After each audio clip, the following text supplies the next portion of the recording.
Saturdays I've been teaching about how to get answer for all our prayers.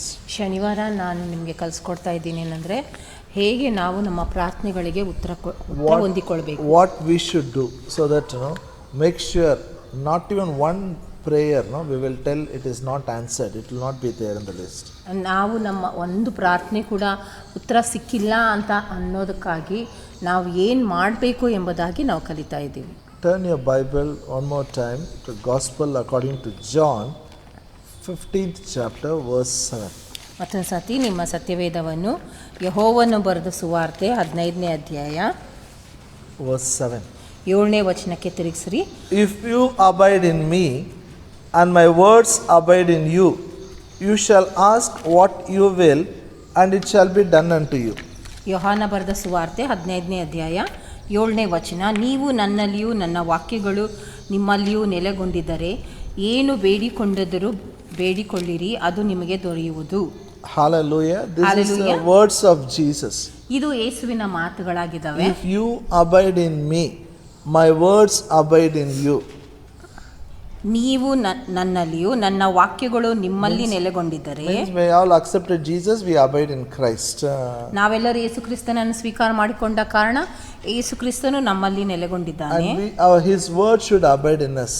ಆಮೇಲೆ ಆತನ ವಾಕ್ಯಗಳು ನಮ್ಮಲ್ಲಿ ನೆಲೆಗೊಂಡಿರಬೇಕು. Whatever we ask, what we will, it will be done unto us, means it will be answered. ನಾವು ಏನೇನು ಬೇಡಿಕೊಳ್ತೀವೋ ಅದಕ್ಕೆ ನಮಗೆ ಉತ್ತರ ಸಿಗ್ತದೆ. ಅಂದ್ರೆ ನಾವು ಏನೇನು ಬೇಡಿಕೊಳ್ತೀವೋ ಅದು ನಮಗೆ ದೊರೆಯುತ್ತದೆ. By answering our prayers, our Father is glorified. ಯಾವಾಗ ದೇವರು ನಮ್ಮ ಪ್ರಾರ್ಥನೆಗಳಿಗೆ ಉತ್ತರ ಕೊಡ್ತಾನೋ ಅಲ್ಲಿ ದೇವರಿಗೆ ಮಹಿಮೆ ಆಗ್ತದೆ. We bear much fruit. ಆವಾಗ ನಾವು ಹೆಚ್ಚಾದ ಫಲಗಳನ್ನು ಕೊಡ್ತೇವೆ. So shall be my disciples. Then we are the disciples of Jesus. ಆಮೇಲೆ ಮುಂದೆ ಹೇಳ್ತದೆ ಹಾಗೆಯೇ ನನ್ನ ಶಿಷ್ಯರಾಗುವಿರಿ ಅಂತ. So very important, we should pray. ಮೊದಲನೇದಾಗಿ ನಾವು ಪ್ರಾರ್ಥನೆ ಮಾಡಬೇಕು. And we should get answer for our prayers. ಎರಡನೇದಾಗಿ ನಮ್ಮ ಪ್ರಾರ್ಥನೆಗಳಿಗೆ ಉತ್ತರ ಸಿಗಬೇಕು. Then the Father is glorified.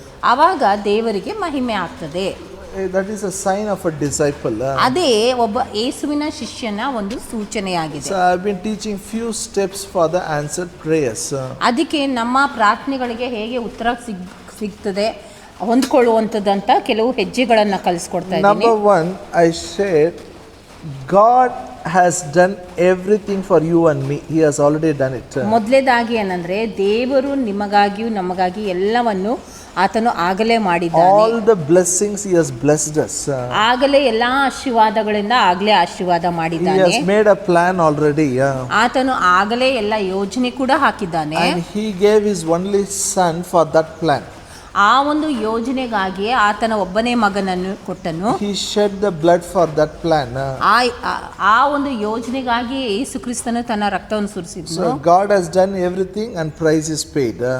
ಅಂದ್ರೆ ದೇವರು ಎಲ್ಲವನ್ನು ಮಾಡಿದ್ದಾನೆ ಮತ್ತು ಅದಕ್ಕೋಸ್ಕರ ಒಂದು ಅಲ್ಲಿ ಬೆಲೆ ಕೂಡ ಕಟ್ಟಲ್ಪಟ್ಟಿದೆ. Second thing we have seen, through promises of God will come to know what God has done for us. ಎರಡನೇದಾಗಿ ನಾವು ನೋಡಿದ್ವಿ ಏನಂತಂದ್ರೆ ದೇವರು ತನ್ನ ವಾಗ್ದಾನಗಳಿಂದ ನಮಗೆ ಗೊತ್ತಾಗ್ತದೆ ಏನೆಲ್ಲ ದೇವರು ನಮಗಾಗಿ ಮಾಡಿದ್ದಾನೆ ಅಂತ. And third, I told you it is not enough if you know it. This word of God should be in our heart, should be planted in our heart. ಬರೇ ದೇವರ ವಾಗ್ದಾನಗಳನ್ನು ಗೊತ್ತು ಮಾಡ್ಕೊಳ್ಳುವಂಥದ್ದು ಅಷ್ಟೇ ಸಾಕಿಲ್ಲ, ಆದರೆ ಎಲ್ಲ ವಾಗ್ದಾನಗಳು ನಮ್ಮ ಹೃದಯದಲ್ಲಿ ನಾವು ಅದನ್ನು ನೆಟ್ಟಬೇಕು, ಅಂದರೆ ಅದು ಹಾಕ್ಕೊಳ್ಬೇಕು. We should by heart the scripture. ಅಂದರೆ ಎಲ್ಲ ವಾಕ್ಯಗಳನ್ನು ಬಾಯ್ಪಾಟ್ ಮಾಡಬೇಕು, memorize it. ಅದನ್ನು ನಾವು ಬಾಯ್ಪಾಟ್ ಮಾಡಬೇಕು. It should keep it in the center of our heart. ಎಲ್ಲ ದೇವರ ವಾಗ್ದಾನಗಳನ್ನು ನಮ್ಮ ಹೃದಯದ ಒಂದು ಮಧ್ಯದಲ್ಲಿ ಇಟ್ಕೊಳ್ಬೇಕು. When we pray, it should, then the words will flow out of our mouth. ಯಾವಾಗ ನಾವು ಪ್ರಾರ್ಥನೆ ಮಾಡ್ತೀವೋ ಆವಾಗ ನಮ್ಮ ಬಾಯಿಯಿಂದ ಆ ವಾಗ್ದಾನಗಳು ದೇವರ ವಾಗ್ದಾನಗಳು ಹೊರಗೆ ಬರ್ತವೆ. Last week I said how to write the scriptures in our heart. ನಾನು ಆಚೆವಾರ ಹೇಳಿದ್ದೆ ಏನಂತಂದರೆ ಹೇಗೆ ದೇವರ ವಾಗ್ದಾನಗಳನ್ನು ನಮ್ಮ ಹೃದಯದ ಮೇಲೆ ಬರೆದಿಟ್ಕೊಳ್ಳುವಂಥದ್ದು. Through our tongue we write it in the heart. ನಮ್ಮ ನಾಲ್ಗೆಯಿಂದನೇ ನಮ್ಮ ಹೃದಯದ ಮೇಲೆ ನಾವು ದೇವರ ವಾಗ್ದಾನಗಳನ್ನು ಬರಿತೀವಿ. How do we write in the notebook? ನಾವು ಒಂದು ನೋಟ್ಬುಕ್ ನಲ್ಲಿ ಹೆಂಗ್ ಬರಿತೀವಿ We ಹೇಳ್ರಿ? use pen or pencil. ಒಂದು ಪೆನ್ ಅಥವಾ ಪೆನ್ಸಿಲ್ ಇಂದ The ನಾವು same way, ಉಪಯೋಗಿಸ್ತೀವಲ್ಲ? how to write it in the heart ಹಾಗೇನೆ ಹೃದಯದ ಮೇಲೆ ಹೇಗೆ ನಾವು ಬರೆಯುವಂತದ್ದು? through our tongue. ನಾಲಿಗೆಯ ಮೂಲಕ The more ನಾವು ನಮ್ಮ ಹೃದಯದ ಮೇಲೆ You ಬರಿತೇವೆ. say it again, you say it again, you are writing it. You are writing it. ನೀವು ಬಾಯಿಂದ ಹೇಳ್ತಾನೆ ಇರ್ತೀರಿ. ಹಾಗೆ ಮಾಡೋದ್ರಿಂದ ನಮ್ಮ ಹೃದಯದ ಮೇಲೆ ನಾವು ಬರಿತಾನೆ And the ಇರ್ತೀವಿ. fourth one is very important. ಆಮೇಲೆ 4ನೇ ಆಗಿರುವಂತ ಹೆಜ್ಜೆ ಬಹಳ ಮುಖ್ಯ. Because word of God is in your heart now, ಈಗ ದೇವರ ವಾಕ್ಯ ನಿಮ್ಮ ಹೃದಯದಲ್ಲಿ ಇದ್ದ ಕಾರಣ you will be ready to use the scriptures against the attack of the devil. ಯಾವಾಗ ಸೈತಾನನು ನಿಮಗೆ ಆಕ್ರಮಣ ಮಾಡ್ತಾನೋ ಈ ದೇವರ ವಾಗ್ದಾನವನ್ನು ಉಪಯೋಗಿಸೋದಕ್ಕೆ ನೀವು Because ಸಿದ್ಧರಾಗಿರ್ತೀರಿ. it is there in your heart. ಯಾಕಂದ್ರೆ ಈ ವಾಗ್ದಾನಗಳು ನಿಮ್ಮ ಹೃದಯದಲ್ಲಿ ಇದ್ದಾವಲ್ಲ. When I say devil comes and attacks you, means he will not wear black colored dress with 2 horns and with some weapons he will not come. ಈಗ ಸೈತಾನನು ನಮಗೆ ಆಕ್ರಮಣ ಮಾಡ್ತಾನೆ ಅಂತಂದ್ರೆ ಒಂದು ಕರಿ ಬಟ್ಟೆ ಹಾಕ್ಕೊಂಡು 2 ಕೋಡಿಟ್ಕೊಂಡು ಆತನು ಬಂದು ಅಲ್ಲಿ ನಮಗೆ ದಾಳಿ ಮಾಡ್ತಾನಂತಲ್ಲ. He will attack your mind with his thoughts. ಸೈತಾನನು ನಮ್ಮ ಮನಸ್ಸಿನಲ್ಲಿ ಆತನ ಯೋಚನೆಗಳ ಮೂಲಕ ಆತನು ದಾಳಿ ಮಾಡ್ತಾನೆ, ಆಕ್ರಮಣ He will ಮಾಡ್ತಾನೆ. make you to doubt the promise of God. ದೇವರ ವಾಗ್ದಾನಗಳನ್ನು ನಾವು ಸಂಶಯ ಪಡುವಂತೆ ಮಾಡ್ತಾನೆ. Mark 4th chapter, ಮಾರ್ಕನು ಬರೆದ ಸುವಾರ್ತೆ 4ನೇ ಅಧ್ಯಾಯ verse 14 and 15. ಮಾರ್ಕನು ಬರೆದ ಸುವಾರ್ತೆ 4ನೇ ಅಧ್ಯಾಯ 14-15ನೇ ವಚನ.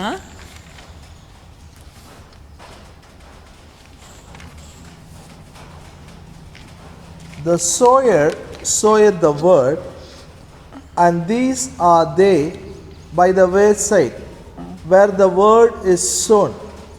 When they have heard, Satan comes immediately and takes away the word that was sown in their hearts. ಆ ಬೀಜವನ್ನು ವಾಕ್ಯವೆಂಬ ಬೀಜವನ್ನು ಬಿತ್ತುವವನು ವಾಕ್ಯವೆಂಬ ಬೀಜವನ್ನು ಬಿತ್ತುತ್ತಾನೆ. ಕೆಲವರು ವಾಕ್ಯವನ್ನು ಕೇಳಿದ ಕೂಡಲೇ ಸೈತಾನನು ಬಂದು ಅವರಲ್ಲಿ ಬಿತ್ತಿದ್ದ ವಾಕ್ಯವನ್ನು ತೆಗೆದು ಬಿಡುತ್ತಾನೆ. ಇವರೇ ವಾಕ್ಯವು ಬಿತ್ತಲ್ಪಟ್ಟ ದಾರಿಯ ಮಗ್ಗಲಾಗಿರುವವರು. Hallelujah. Hallelujah. Now here Bible says Satan comes after 1 year. ಇಲ್ಲಿ ಬೈಬಲ್ ಹೇಳ್ತದ ಸೈತಾನನು ಒಂದು ವರ್ಷ ಆದಮೇಲೆ ಬರ್ತಾನಂತ. Satan comes immediately. ಇಲ್ಲಿ ವಾಕ್ಯ ಏನಂತ ಹೇಳ್ತಿದಂದ್ರೆ ನೀವು ವಾಕ್ಯ ಕೇಳಿಕೊಂಡು ತಕ್ಷಣನೇ ಸೈತಾನ್ ಬರ್ತಾನೆ. Say Satan comes immediately. ಸೈತಾನನು ತಕ್ಷಣವೇ ಬರ್ತಾನೆ. Why he comes? ಯಾಕೆ ಆ ಸೈತಾನನು ಬರ್ತಾನೆ? Not because you are so beautiful. ನೀವೇನು ಭಾಳ ಸುಂದರವಾಗಿದ್ದೀರಿ ಅಂತ ಸೈತಾನ್ ಬರಲ್ಲ. He comes to take the word which is in your heart. ನಿಮ್ಮ ಹೃದಯದಲ್ಲಿ ಇರುವಂತ ದೇವರ ವಾಕ್ಯವನ್ನು ಕದಿಯುವುದಕ್ಕಾಗಿ ತೆಗೆದುಕೊಳ್ಳೋದಕ್ಕಾಗಿ ಬರ್ತಾನೆ. He knows if the word of God stays in your heart, it will produce results. You will be a very dangerous person for him. ಯಾಕಂದ್ರೆ ಆತನಿಗೆ ಚೆನ್ನಾಗಿ ಗೊತ್ತು ಆ ದೇವರ ವಾಕ್ಯವು ನಿಮ್ಮ ಹೃದಯದಲ್ಲಿ ಅದು ಇದ್ರೆ ಅದು ಅಲ್ಲಿ ಫಲಿತಾಂಶ ತಗೊಂಡು ಬರ್ತದೆ ಮತ್ತು ಆತನಿಗೆ ನೀವು ಬಹಳ ಅಪಾಯಕಾರಿ ಆಗಿರ್ತೀರಿ. Because you will get all the blessings. ಯಾಕಂದ್ರೆ ನಿಮ್ಗೆಲ್ಲ ಆಶೀರ್ವಾದ ಸಿಗ್ತದಲ್ಲ. You will not fall sick. ನೀವು ಅಲ್ಲಿ ರೋಗದಲ್ಲಿ ಬೀಳಲ್ಲ. You will be healthy. ನೀವು ಆರೋಗ್ಯದಿಂದ ಇರ್ತೀರಿ. You will be wealthy. Your finance will increase. Everything will happen in your life. If word is there in your heart. ಯಾವಾಗ ದೇವರ ವಾಕ್ಯ ನಿಮ್ಮ ಹೃದಯದಲ್ಲಿ ಇರ್ತದೋ ಅವಾಗ ಎಲ್ಲ ವಿಷಯ ಚೆನ್ನಾಗಿರ್ತದೆ. ನೀವು ಅಭಿವೃದ್ಧಿ ಹೊಂದ್ತೀರಾ. ಹಣಕಾಸಿನ ಸಮಸ್ಯೆ ಇರಲ್ಲ. Promotion will come. ಬಡ್ತಿ ಮೇಲೆ ಬಡ್ತಿ ಬರ್ತಾ ಇರ್ತದೆ. You will keep on improving. ನೀವು ಅಲ್ಲಿ ಉತ್ತಮದಿಂದ ಉತ್ತಮರಾಗ್ತೀರಾ. By seeing you, Father will be glorified. ಆ ಒಂದೆಲ್ಲ ಈ ಒಳ್ಳೆ ವಿಷಯಗಳಾಗೋದ್ರಿಂದ ದೇವರಿಗೆ ಅಲ್ಲಿ ಮಹಿಮೆ ಆಗ್ತದೆ. Satan knows all these things. ಸೈತಾನನಿಗೆ ಇವೆಲ್ಲ ವಿಷಯಗಳು ಗೊತ್ತು. That's why Jesus also said, if you abide in me, my words abide in you. You will ask what you will, it will be done. ಅದಕ್ಕೆ ಯೇಸು ಸ್ವಾಮಿ ಹೇಳಿದ್ರು ಏನಂದ್ರೆ ನೀವು ನನ್ನಲ್ಲಿಯೂ ನನ್ನ ವಾಕ್ಯಗಳು ನಿಮ್ಮಲ್ಲಿಯೂ ನೆಲೆಗೊಂಡಿದ್ರೆ So ನೀವೇನ್ ಕೇಳ್ಕೊಳ್ತೀರೋ ಅದು ಸಿಗ್ತದೆ. God wants his word to abide in our heart. ಅದಕ್ಕೆ ದೇವರು ಏನು ಬಯಸ್ತಾನಂದ್ರೆ ಆ ದೇವರ ವಾಕ್ಯವು ನಮ್ಮ ಹೃದಯದಲ್ಲಿ ಅದು ನೆಲೆಗೊಂಡಿರಬೇಕು ಅಂತ ದೇವರು ಬಯಸ್ತಾನೆ. Satan comes immediately. ಯಾವಾಗ ನೀವು ದೇವರ ವಾಕ್ಯ ಕೇಳಿಸ್ಕೊಳ್ತೀರೋ ಸೈತಾನನು ತಕ್ಷಣ ಬರ್ತಾನೆ. Why he comes? ಯಾಕೆ ಸೈತಾನನು ತಕ್ಷಣ ಬರ್ತಾನೆ?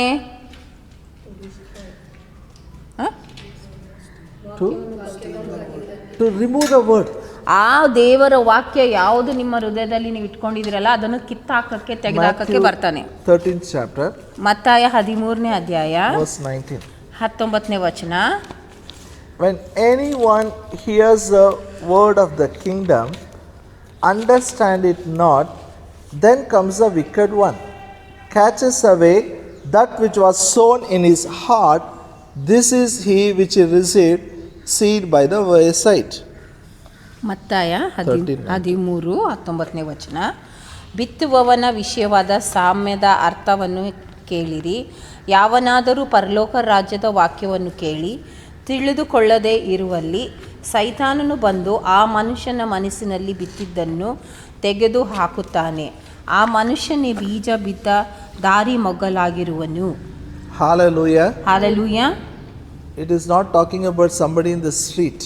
ಯಾರೋ ಅಲ್ಲಿ ರಸ್ತೆಯಲ್ಲಿ ಇರುವಂತ ವ್ಯಕ್ತಿ ಬಗ್ಗೆ ಮಾತಾಡ್ತಾ ಇಲ್ಲ. It is talking about God's children sitting and listening to the word. ಇದು ಯಾರ ಬಗ್ಗೆ ಮಾತಾಡ್ತಾ ಇದೆ ಅಂದ್ರೆ ದೇವ್ರ ಮಕ್ಕಳು ಯಾರು ಕೂತ್ಕೊಂಡು ದೇವರ ವಾಕ್ಯ ಕೇಳಿಸ್ಕೊಳ್ತಾ ಇದಾರಲ್ಲ ಅವ್ರ ಬಗ್ಗೆ ಮಾತಾಡ್ತಾ ಇದೆ. Very faithfully they bring Bible, they sit. ಅವ್ರು ಬಹಳ ನಂಬಿಕಸ್ತಿಕೆಯಿಂದ ಬೈಬಲ್ ತಗೊಂಡು ಬಂದು ವಾಕ್ಯ ಕೇಳಿಸ್ಕೊಳ್ತಾರೆ. But when they listen, they don't understand. ಆದರೆ ಯಾವಾಗ ಅವರು ದೇವರ ವಾಕ್ಯ ಕೇಳಿಸ್ಕೊಳ್ತಾರಲ್ಲ ಅವರಿಗೆ ಅರ್ಥನೇ ಆಗಲ್ಲ. That is why when you listen word of God, you should listen with concentration. ಅದಕ್ಕೆ ಯಾವಾಗ ನೀವು ದೇವರ ವಾಕ್ಯ ಕೇಳಿಸ್ಕೊಳ್ತೀರಲ್ಲ ಬಹಳ ಗಮನ ಇಟ್ಟು ಕೇಳಿಸ್ಕೋಬೇಕು. But our mind goes every one small child cries, we all will turn and see. ಆದ್ರೆ ನೋಡ್ರಿ ನಮ್ಮ ಮನಸ್ಸು ಎಲ್ಲೆಲ್ಲೋ ಹೋಗ್ಬಿಡ್ತದೆ. ಒಂದು ಚಿಕ್ಕ ಮಗು ಹತ್ರ ಸಾಕು ಎಲ್ಲ ನಾವು ಅದನ್ನ ನೋಡೋದ್ರಲ್ಲಿ ಬಿಸಿ ಆಗಿರ್ತೀವಿ. One bike goes there, he goes there, everywhere will be looking here and there, here and there, here and there. You know why? Satan comes immediately. ಆ ಬೈಕ್ ಆ ಕಡೆ ಹೋದರೆ ನಮ್ಮ ತಲೆ ಆ ಕಡೆ ಹೋಗ್ತದೆ, ಈ ಕಡೆ ಹೋಗ್ತಿದೆ, ನಮ್ಮ ಗಮನ ಆ ಕಡೆ ಹೋಗ್ತದೆ. ಯಾಕೆ ಗೊತ್ತಾ? ಯಾಕಂದರೆ ಸೈತಾನನು ಬಂದು ತಕ್ಷಣವೇ ಬಂದು ಆ ವಾಕ್ಯ ತಗೋಬೇಕಂತಾನೆ. ಅಂಡರ್ಸ್ಟ್ಯಾಂಡ್ enough for him, ಅಪ್ಪ he can steal the word. ನೀವು ದೇವರ ವಾಕ್ಯ ಅರ್ಥ ಮಾಡಿಕೊಳ್ಳಿಲ್ಲ ಅಂದರೆ ಸಾಕು, ಆತನಂತಾನೆ ನನ್ನ ಕೆಲಸ ಮುಗೀತು. But if you plant the word of God in your heart, ಆದರೆ ಅದೇ ದೇವರ ವಾಕ್ಯವನ್ನು ನಿಮ್ಮ ಹೃದಯದಲ್ಲಿ ನೀವು ಇಟ್ಕೊಂಡಾಗ you start believing it. ಆ ದೇವರ ವಾಕ್ಯವನ್ನು ನಂಬ್ತಾ ಇರುವಾಗ when it started growing, ಆವಾಗ ಆ ದೇವರ ವಾಕ್ಯ ನಿಮ್ಮಲ್ಲಿ ಬೆಳಿಲಿಕ್ಕೆ ಪ್ರಾರಂಭ ಮಾಡ್ತದೆ. fruits will be seen outside. ಆವಾಗ ಫಲಗಳು ಹೊರಗಡೆ ಅಂದರೆ ನಿಮ್ಮ ಜೀವಿತದಲ್ಲಿ ಕಾಣಲಿಕ್ಕೆ ಪ್ರಾರಂಭ ಆಗ್ತದೆ. Devil is in trouble. ಆವಾಗ ಸೈತಾನನಿಗೆ ನೋಡ್ರಿ ಬಹಳ ಕಷ್ಟ because you ಆಗ್ತದೆ. will be preaching the gospel, you will be making disciples. ಯಾಕಂದ್ರೆ ನೀವು ಅಲ್ಲಿ ಸುವಾರ್ತೆ ಸಾರ್ತಾ ಇರ್ತೀರಾ, ನೀವು ಶಿಷ್ಯರಾಗಿ ಮಾಡ್ತಿರ್ತೀರಾ. you will live like a child of God. ನೀವು ದೇವರ ಮಕ್ಕಳ ಹಾಗೆ ನೀವು ಜೀವಿಸ್ತೀರಿ. Hallelujah. Hallelujah. So Satan comes. ಅದಕ್ಕೆ ನೋಡ್ರಿ ಸೈತಾನನು ಬರ್ತಾನೆ. how he comes? ಸೈತಾನನು ಹೇಗೆ ಬರ್ತಾನೆ? he also came to Jesus. ಸೈತಾನನು ನೋಡ್ರಿ ಯೇಸುವಿನ ಬಳಿನೂ ಬಂದನಲ್ಲ. how he came to Jesus? ಯೇಸುವಿನ ಬಳಿಯಲ್ಲಿ ಹೆಂಗ ಬಂದ ಯೇಸು? ಸೈತಾನನು ಯೇಸುವಿನ ಬಳಿಯಲ್ಲಿ ಹೆಂಗ್ ಬಂದ? Matthew 16th chapter, ಮತ್ತಾಯ 16ನೇ ಅಧ್ಯಾಯ verse 22 and 23. ಮತ್ತಾಯ 16 22 23. Then Peter took him, began to rebuke him, saying, be it far from thee, Lord, this shall not be unto thee. But he turned and said unto Peter, get thee behind me, Satan. Thou art an offense unto me, for thou savorest not the things that be of God, but those that be of men. ಆಗ ಪೇತ್ರನು ಆತನ ಕೈ ಹಿಡಿದು, ಸ್ವಾಮಿ, ದೇವರು ನಿನ್ನನ್ನು ಕಾಯಲಿ, ನಿನಗೆ ಹೀಗೆ ಎಂದಿಗೂ ಆಗಬಾರದು ಎಂದು ಆತನನ್ನು ಗದರಿಸುವುದಕ್ಕೆ ಪ್ರಾರಂಭಿಸಲು ಆತನು ತಿರುಗಿಕೊಂಡು ಪೇತ್ರನಿಗೆ, ಸೈತಾನನೇ, ನನ್ನ ಮುಂದೆ ನಿಲ್ಲಬೇಡ, ನಡೆ, ನನಗೆ ನಿನ್ನ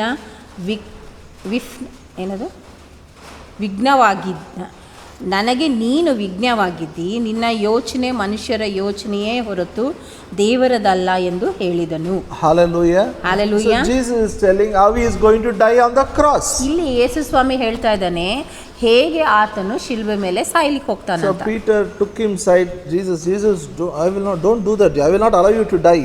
ಅವಾಗ ಪೇತ್ರನ್ ಏನ್ ಮಾಡ್ದ, ಯೇಸು ಸ್ವಾಮಿಗೆ ಪಕ್ಕಕ್ಕೆ ಕರೆದ್ಬಿಟ್ಟು, ಇಲ್ಲ ಯೇಸು ನಿನಗೆ ನಾನು ಹಂಗೆಲ್ಲ ಸಾಯಕ್ ಬಿಡಂಗಿಲ್ಲ ಅಂತ ಹೇಳ್ತಾನೆ. Full love, authority is rebuking Jesus. ಆ ಯೇಸುಗೆ ಆತನು ಪೂರ್ತಿ ಪ್ರೀತಿ ಮತ್ತು ಅಧಿಕಾರದಿಂದ ಯೇಸುಗೆ ಅಲ್ಲಿ ಏನ್ ಮಾಡ್ತಾ ಇದ್ದಾನೆ, ಗದರಿಸ್ತಾ I will ಇದ್ದಾನೆ. not allow you to die on the cross. ನಾನು ನಿನಗೆ ಶಿಲ್ಬೆ ಮೇಲೆ ಸಾಯ್ಲಿಕ್ಕೆ ಬಿಡಂಗಿಲ್ಲ ಅಂತ ಹೇಳ್ತಾ ಇದ್ದಾನೆ. But Jesus told, get thee behind me, Satan. ಆವಾಗ ಯೇಸು ಸ್ವಾಮಿ ಪೇತ್ರನಿಗೆ ಏನಂತ ಹೇಳ್ತಾರೆ, ಸೈತಾನೇ ನನ್ನನ್ನು ಬಿಟ್ಟು ಹೋಗು ಅಂತ. So how Satan comes? ಈಗ ಹೇಳ್ರಿ, ಸೈತಾನನ್ ಹೆಂಗ್ ಬರ್ತಾನೆ? ತಕ್ಷಣನೇ ಹೆಂಗ್ ಬರ್ತಾನೆ? ವಾಕ್ಯ ಕತ್ಕೊಳಕ್ ಬರ್ತಾನೆ. ಯಾಕೆ ಬರ್ತಾನೆ? ಎರಡು ಕೊಂಬು, ಬ್ಲಾಕ್ ಕಲರ್ ಡ್ರೆಸ್ ಹಾಕೊಂಡು ಬರ್ತಾನೆ. ಹೆಂಗ ಬರ್ತಾನೆ? ಮನಸ್ಸಿನ ಆಲೋಚನೆಯಲ್ಲಿ. ಇಲ್ಲ ಮನಸ್ಸಿನ ಆಲೋಚನೆ ಆಮೇಲೆ. ಈಗ ಇದನ್ನು ಓದಿದ ಮೇಲೆ ಸೈತಾನನು ಹೆಂಗ್ ಬಂದ, ಯಾರ ಮೂಲಕ ಬಂದ? So tomorrow how he will come to you? ಈಗ ಪೇತ್ರ ಮೂಲಕ ಬಂದ್ರಲ್ಲ, ನಿಮಗಾಗಿ ಸೈತಾನನು ಯಾರ ಮೂಲಕ ಬರ್ತಾನೆ ಹೇಳ್ರಿ?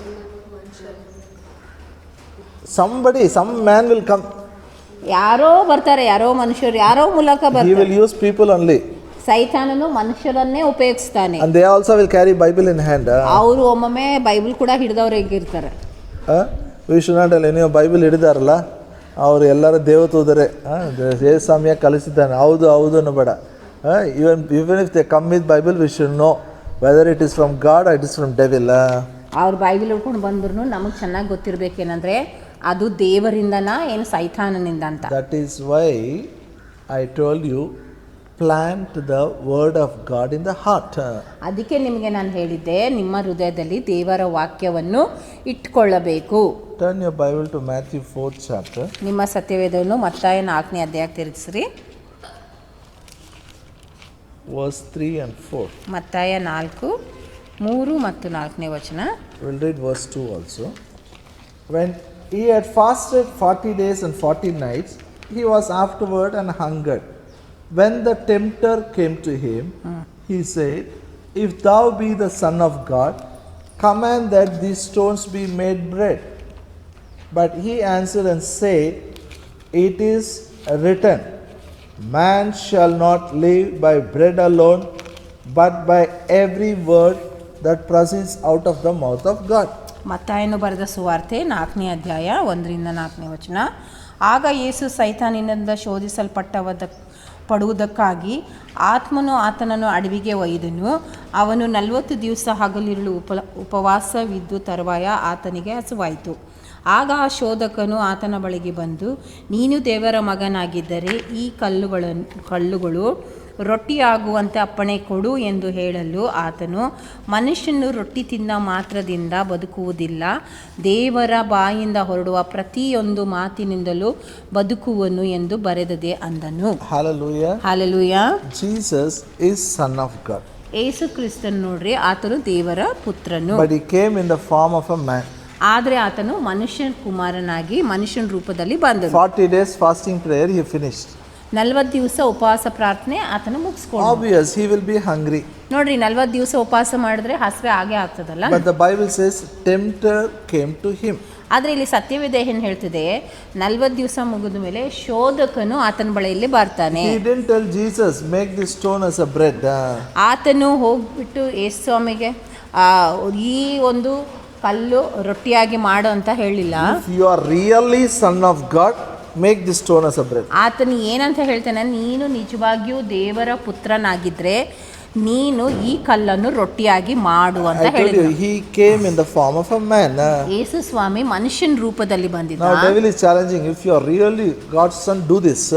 ಆದ್ರೆ ಇಲ್ಲಿ ಸೈತಾನನು ಯೇಸು ಸ್ವಾಮಿಗೆ ಸವಾಲ್ ಹಾಕ್ತದಾನೆ, ನಿಜವಾಗಿಯೂ ನೀನು ದೇವರ ಪುತ್ರನಾಗಿದ್ರೆ ಈ ಕಲ್ಲನ್ನು ರೊಟ್ಟಿಯಾಗಿ ಮಾಡು. Sometimes in our mind the thought level devil speaks. ಒಮ್ಮೊಮ್ಮೆ ನೋಡ್ರಿ, ಈ ನಮ್ಮ ಮನಸ್ಸಿನಲ್ಲಿ ಕೂಡ ಸೈತಾನನು ಯೋಚನೆ ಹಾಕ್ತಾನಲ್ಲ, ಯೋಚನೆ, if you are really child of God, do this. ನೀನು ನಿಜವಾಗಿಯೂ ದೇವರ ಮಗು ಆಗಿದ್ರೆ ಇದು ಮಾಡು ಅಂತ. You know, when I got a scolding in my house for attending church. ನಾನು ಮನೆಯಲ್ಲಿ ಚರ್ಚ್ ಅಟೆಂಡ್ ಮಾಡೋ ಕಾರಣ ಬಯಸ್ಕೊಂಡಾಗ the devil says, if you are, devil told my mind, if you are really child of God, get out of the house. See how God will provide. ಆವಾಗ ಸೈತಾನನು ನನ್ನ ಮನಸ್ಸಿನಲ್ಲಿ ಯೋಚನೆ ಹಾಕಿದ್ದೇನೆಂದರೆ ನೀನು ನಿಜವಾಗಿಯೂ ದೇವ್ರ ಮಗ ಆಗಿದ್ರೆ ಅಂದರೆ ಮನೆ ಬಿಟ್ಟು ಹೋಗು, ನೋಡು ದೇವ್ರು ನಿನಗೆ ಹೆಂಗೆ ನೋಡ್ಕೋತಾನ ಅಂತ I ನಿನಗೆ also ಗೊತ್ತಾಗ್ತದೆ. thought I will go out. ಆವಾಗ ನನಗೂ ಯೋಚನೆ ಬಂತು, ಹೌದೌದು ನಮ್ಮ ಮನೆ ಬಿಟ್ಟು ಹೋಗಬೇಕು No, ಅಂತ. my pastor said, no, it is wrong. You should stay in the house. ಆದರೆ ನಮ್ಮ ಪಾಸ್ಟರ್ ಹೇಳಿದ್ರು ಇಲ್ಲ ಇಲ್ಲ, ಆ ಯೋಚನೆ ತಪ್ಪು, ನಿಮ್ಮ ಮನೆಯಲ್ಲೇ ಇರಬೇಕು ಅಂತ. You know, devil will tempt you. ನೋಡ್ರಿ, ಸೈತಾನನು ನಿಮಗೆ ಶೋಧನೆ ಮಾಡ್ತಾನೆ. Tempt you based on your faith only. ಆತನು ನಿಮ್ಮ ನಂಬಿಕೆಯ ಆಧಾರ ಮೇಲೆನೇ ಶೋಧನೆ ಮಾಡ್ತಾನೆ. Jesus had the word of God in him. ಯೇಸು ಸ್ವಾಮಿಗೆ ನೋಡ್ರಿ, ಆತನ ಒಳಗಡೆ ಅಲ್ಲಿ ದೇವರ ವಾಕ್ಯ ಇತ್ತು. He took one scripture from Deuteronomy. ಯಾವಾಗ ಸೈತಾನನ ಶೋಧನೆ ಮಾಡಿದಾಗ ಆತನು ಧರ್ಮೋಪದೇಶ ಕಾಂಡದಿಂದ ಒಂದು ವಾಕ್ಯ ತಗೊಂಡ. Come with me to Deuteronomy 8th chapter. ಧರ್ಮೋಪದೇಶ ಕಾಂಡ 8ನೇ ಅಧ್ಯಾಯ ಬರ್ರಿ ನನ್ನ ಜೊತೆ. Verse 3. 3ನೇ ವಚನ. He humbled thee and suffered thee to hunger, fed thee with manna, which thou knewest not, neither did thy fathers know, that he might make thee know that man doth not live by bread only, but by every word that proceeds out of the mouth of the Lord doth man live. ಇಲ್ಲಿ ಧರ್ಮೋಪದೇಶ ಕಾಂಡ 8ನೇ ಅಧ್ಯಾಯ 3ನೇ ವಚನ. ಮನುಷ್ಯರು ಆಹಾರ ಮಾತ್ರದಿಂದ ಅಲ್ಲ, ಯೆಹೋವನ ಬಾಯಿಂದ ಹೊರಡುವ ಪ್ರತಿಯೊಂದು ಮಾತಿನಿಂದಲೂ ಬದುಕುತ್ತಾರೆಂಬುದು ನಿಮಗೆ ತಿಳಿಯುವಂತೆ ಆತನು ನಿಮ್ಮನ್ನು. Now listen, where it is written? ಎಲ್ಲಿ ಬರ್ತದೆ ನೋಡ್ರಿ? Deuteronomy 8th chapter verse 3. Now listen carefully. ಈ ಕಡೆ ಚೆನ್ನಾಗಿ ಕೇಳ್ರಿ. Now the tempter came. ಈಗ ಸೈತಾನನು ಶೋಧಕನು ಬರ್ತಾನೆ. Turn this stone into, if you are a son of God, convert this stone into bread. ಆತನ ಏನಂತ ಹೇಳ್ತಾನೆ, ನೀನು ನಿಜವಾಗಿಯೂ ದೇವಪುತ್ರನಾಗಿದ್ರೆ ಈ ಕಲ್ಲನ್ನು ರೊಟ್ಟಿಯಾಗಿ ಮಾಡು ಅಂತ ಹೇಳ್ತಾನೆ. So where it is written? Deuteronomy 8:3. ಈಗ ಆ ವಾಕ್ಯ ಎಲ್ಲಿ ಬರೆಯಲ್ಪಟ್ಟಿದೆ? ಧರ್ಮೋಪದೇಶ ಕಾಂಡ 8ನೇ ಅಧ್ಯಾಯ. Do you think Jesus took the Bible and searched where it is written, where it is written, where it is written? ಸೈತಾನನು ಹಾಗೆ ಹೇಳಿದಾಗ ಈಗ ಬೈಬಲ್ ತಗೊಂಡು ಅಯ್ಯೋ ಎಲ್ಲಿ ಬರ್ತದ ಅಂತ ಎಲ್ಲಿಯೋ ಬರ್ತದಲ್ಲ, ಎಲ್ಲಿಯೋ Deuteronomy ಬರ್ತದಲ್ಲ, ಎಲ್ಲಿ ಬರ್ತದೆ? ಎಲ್ಲಿ ಬರ್ತದ Let me see the concordance. Concordance ತೆಗೆದು ಹೋಗಿ ನೋಡಮು ಅಂತ ಹಿಂಗೇನಾದ್ರೂ ಮಾಡಿದ್ರ ಯಸ್ವಾಮಿ. You will not have so much time when the tempter comes. ನೋಡ್ರಿ, ಆ ಶೋಧಕನು ಬಂದಾಗ ಬೈಬಲ್ ತೆಗೆದು ಓದಿ ಆತನಿಗೆ ಉತ್ತರ ಕೊಡೋಷ್ಟು ಸಮಯ ನಿಮ್ಮ ಹತ್ರ ಇರಲ್ಲ. Word of God was in his heart. ದೇವರ ವಾಕ್ಯ ಆತನ ಹೃದಯದಲ್ಲಿನೇ ಇತ್ತು. Then he said, it is written, man shall not live by bread alone, but by every word that proceeds out of the mouth of God. ಯೇಸುವಿನ ಹೃದಯದಲ್ಲಿಯೇ ಅದು ವಾಕ್ಯ ಇದ್ದ ಕಾರಣ ಆವಾಗ ಯೇಸು ಸ್ವಾಮಿಯ ಸೈತಾನನಿಗೆ ಉತ್ತರ ಕೊಡ್ತಾನೆ ಅಂದರೆ ಬರೆಯಲ್ಪಟ್ಟದೆ, ಮನುಷ್ಯನು ರೊಟ್ಟಿ ತಿಂದು ಮಾತ್ರಕ್ಕೆ ಬದುಕೋದಿಲ್ಲ ಅಂತ. Then devil saw this Jesus knows word of God. ಈಗ ಸೈತಾನನಿಗೆ ನೋಡ್ತಾನೆ ಏನಂದ್ರೆ, ಓ ಯೇಸು ಸ್ವಾಮಿಗೆ ಎಲ್ಲ ವಾಕ್ಯಗಳು ಗೊತ್ತಿವೆ If I ಅಂತ. tell you anything, he is telling it is written. ಏನೇ ಹೇಳಿದ್ರು ಬರ್ದದೆ ಅಂತ ಹೇಳ್ತಾ ಇದ್ದಾನೆ. So devil also quoting verse now, Bible. ಈಗ ನೋಡ್ರಿ, ಮುಂದೆ ಓದ್ಬೇಕಂತಂದ್ರೆ ಸೈತಾನನ್ ಕೂಡ ದೇವರ ವಾಕ್ಯವನ್ನು ಹೇಳ್ತಾ ಇದ್ದಾನೆ. Verse 5 and 6. 5 ಮತ್ತು 6ನೇ ವಚನ ನೋಡ್ರಿ. Then the devil taketh him unto the holy city, set him on a pinnacle of the temple, and said unto him, If thou be the Son of God, cast thyself down, for it is written, He shall give his angels charge concerning thee, and in their hands they shall bear thee up, lest at any time thou dash thy foot against a stone. ಮತ್ತಾಯ 4, 5 ಮತ್ತು 6ನೇ ವಚನ. ಆಗ ಸೈತಾನನು ಆತನನ್ನು ಪರಿಶುದ್ಧ ಪಟ್ಟಣಕ್ಕೆ ಕರ್ಕೊಂಡು ಹೋಗಿ ದೇವಾಲಯದ ಶಿಖರದ ಮೇಲೆ ನಿಲ್ಲಿಸಿ ಆತನಿಗೆ, ನೀನು ದೇವರ ಮಗನಾಗಿದ್ದರೆ ಕೆಳಕ್ಕೆ ಧುಮುಕು, ಆತನು ನಿನ್ನ ವಿಷಯವಾಗಿ ತನ್ನ ದೇವದೂತರಿಗೆ ಅಪ್ಪಣೆ ಕೊಡುವನು, ನಿನ್ನ ಕಾಲು ಕಲ್ಲಿಗೆ ತಗಲದಂತೆ ಅವರು ನಿನ್ನನ್ನು ಕೈಯಲ್ಲಿ ಎತ್ತಿಕೊಳ್ಳುವರು ಎಂಬುದಾಗಿ ಬರೆದದೇ ಅಲ್ಲ ಎಂದು ಹೇಳಿದನು. ಬರೆದದೆ ಅಲ್ಲ. ಹಲ್ಲೆಲೂಯಾ. ಹಲ್ಲೆಲೂಯಾ. ಇದು ದೇವರ ವಾಕ್ಯ ಯಾರು ಹಂಚ್ತಾರೆ ಇಲ್ಲಿ? ಈಗ ದೇವರ ವಾಕ್ಯ ಯಾರು ಹೇಳಕತ್ತಾರ ಹೇಳ್ರಿ? ಯಾರು? ಇಲ್ಲ ನೀವು ಅದಕ್ಕೆ ಕೇರ್ಫುಲ್ ಆಗಿ ಅಲ್ಲಿ ಯಾರು ಹೇಳ್ತಾ ಇದ್ದಾರೆ? ವರ್ಸ್ 6 ಯಾರು? 6ನೇ ವಚನ ಯಾರು ಹೇಳಿದ್ರು? ಹೂ ಟೋಲ್ಡ್ ಹೂಮ್? ಸೈತಾನನು. ಅದೇ ಬೈಬಲ್ ಓದೋದಾಗ ಕೇರ್ಫುಲ್ ಓದಬೇಕು ನಾವು. ಸ್ವಲ್ಪ ಮಿಸ್ ಮಾಡಿದರೆ ಸಾಕು. ಈಗ ಸೈತಾನ ಸಮಯ ಕನ್ಫ್ಯೂಸ್ ಆಗ್ತದೆ. Satan is talking to Jesus. ಇಲ್ಲಿ 6ನೇ ವಚನದಲ್ಲಿ ಸೈತಾನನು ಯೇಸುವಿನೊಟ್ಟಿಗೆ ಮಾತಾಡ್ತಾ ಇದ್ದಾನೆ. Satan is talking to Jesus. ಸೈತಾನನು ಯೇಸುವಿನೊಟ್ಟಿಗೆ ಮಾತಾಡ್ತಿದ್ದಾನೆ. ಹೇಗೆ? With the Bible is talking. ಆತನು ಬೈಬಲ್ ತಗೊಂಡು ಮಾತಾಡ್ತಾ ಇದ್ದಾನ. See, Psalm 91 it is written, if you jump, God will send the angels to protect you. ಕೀರ್ತನೆ 91ರಲ್ಲಿ ಬರ್ತದೆ, ನೀನು ಕೆಳಗಡೆ ಬಿದ್ದರೆ ದೇವದೂತರು ನಿನಗೆ ಎತ್ತಾರೆ ಅಂತ. Means Satan can take Bible and talk. ಅಂದರೆ ಸೈತಾನನು ಕೂಡ ಬೈಬಲ್ ತೆಗೆದು ನಿಮ್ಮೊಟ್ಟಿಗೆ ಮಾತಾಡ್ಬೋದು. ಹೌದಾ ಇಲ್ಲ? ಏಸಮ್ಮ ಜೊತೆ ಮಾತಾಡಿದ ಅಲ್ಲ, he talked with Jesus with the Bible only. ಸೈತಾನನು ಯೇಸು ಸ್ವಾಮಿ ಜೊತೆ ಬೈಬಲ್ ವಾಕ್ಯನೇ ಮಾತಾಡ್ತದನಲ್ಲ.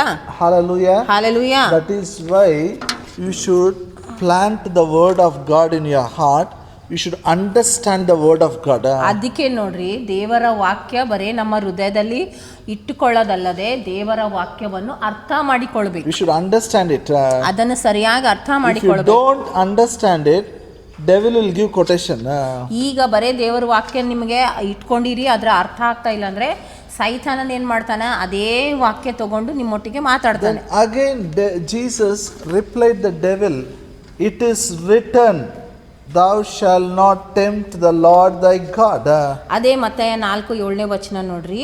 ಅದಕ್ಕೆ ಯೇಸು, ನಿನ್ನ ದೇವರಾಗಿರುವ ಕರ್ತನನ್ನು ಪರೀಕ್ಷಿಸಬಾರದು ಎಂಬುದಾಗಿ ಸಹ ಬರೆದದೇ ಅಂದನು. This is also from Deuteronomy 6th chapter verse 16. ಇದು ಕೂಡ ಧರ್ಮೋಪದೇಶ ಕಾಂಡ 6ನೇ ಅಧ್ಯಾಯ 6ನೇ ವಚನದಲ್ಲಿ ಇದೆ. Hallelujah. Did Jesus turn the Bible and search for the scripture? ಈ ವಾಕ್ಯಕ್ಕಾಗಿ ಯೇಸು ಸ್ವಾಮಿ ಬೈಬಲ್ ತೆಗೆದ್ರ? I was taking a class for this don't limit God, for the children. I told them daily by heart one verse and daily ask them tell the verse. ನಾವು ಈಗ Bible ಸ್ಕೂಲ್ನಲ್ಲಿ ಎಲ್ರಿಗೂ ಹೇಳ್ತಾ ಇರುವಂಥದ್ದು ಏನಂದ್ರೆ, ಪ್ರತಿದಿನ ಒಂದೊಂದು ವಾಕ್ಯ ಬಾಯ್ಪಾಟ್ ಮಾಡಬೇಕು. So 8 classes, all the last time all the 7 classes 7 verses they have to by heart. Everybody should tell. 7 ಕ್ಲಾಸ್ಗಳಲ್ಲಿ 7 ವಾಕ್ಯಗಳು ಬಾಯ್ಪಾಟ್ ಮಾಡಿ ಎಲ್ಲರೂ ಹೇಳಬೇಕು. Sometimes it's difficult. ಕೆಲವೊಮ್ಮೆ ಬಹಳ ಕಷ್ಟ ಆಗ್ತದೆ. No problem. ಪರವಾಗಿಲ್ಲ. But even if it is difficult, when they do it, it is going to protect them when the devil gives a quotation. ಅದು ಕಷ್ಟ ಆಗಿದ್ರೂ ಅದನ್ನು ಬಾಯ್ಪಾಟ್ ಮಾಡಿದಾಗ ಯಾವಾಗ ಸೈತಾನನು ಏನು ಶೋಧನೆಗಳು ತರ್ತಾನೋ ಈ ವಾಕ್ಯಗಳು ಅವರಿಗೆ ಸುರಕ್ಷತೆ ಕೊಡ್ತದೆ. Hallelujah. Hallelujah. And the third temptation. ಈಗ ನೋಡ್ರಿ ಮುಂದೆ ಮೂರನೇ ಒಂದು ಶೋಧನೆ, verse 8 and 9. ಮತ್ತೆ 4, 8 ಮತ್ತು 9 ವಚನ. Devil takes him up unto an exceeding high mountain, show him all the kingdoms of the world and the glory of them, and saith unto him, all these things I will give you if you will fall down and worship me. ಬಳಿಕ ಸೈತಾನನು ಆತನನ್ನು ಬಹಳ ಎತ್ತರವಾದ ಬೆಟ್ಟಕ್ಕೆ ಕರ್ಕೊಂಡು ಹೋಗಿ ಪ್ರಪಂಚದ ಎಲ್ಲ ರಾಜ್ಯಗಳನ್ನು ಅವುಗಳ ವೈಭವವನ್ನು ಆತನಿಗೆ ತೋರಿಸಿ, ನೀನು ನನಗೆ ಸಾಷ್ಟಾಂಗ ನಮಸ್ಕಾರ ಮಾಡಿದರೆ ಇವುಗಳನ್ನೆಲ್ಲ ನಿನಗೆ ಕೊಡುವೆನು ಅಂದನು. Hallelujah. Hallelujah. See, Jesus is a creator. ನೋಡ್ರಿ, ಯೇಸು ಸ್ವಾಮಿ ಸೃಷ್ಟಿಕರ್ತನು. When he created a man, in the Genesis, everything he gave in man's hand. ಯಾವಾಗ ದೇವರು ಆದಿಕಾಂಡದಲ್ಲಿ ಮನುಷ್ಯನನ್ನು ಸೃಷ್ಟಿ ಮಾಡಿದನೋ, ದೇವರು ಏನು ಮಾಡಿದ, ಸೃಷ್ಟಿ ಮಾಡಿ ಎಲ್ಲವನ್ನು ಮನುಷ್ಯನ ಕೈಗೆ ಕೊಟ್ಟ. Man gave it in the devil's hand. ಮನುಷ್ಯನ ಏನು ಮಾಡಿದ, ಸೈತಾನನ ಕೈಯಲ್ಲಿ ಕೊಟ್ಟ. Now Jesus came. ಈಗ ಯೇಸು ಬಂದಿದ್ದಾನೆ. By dying on the cross, he wants to take back all that devil has taken.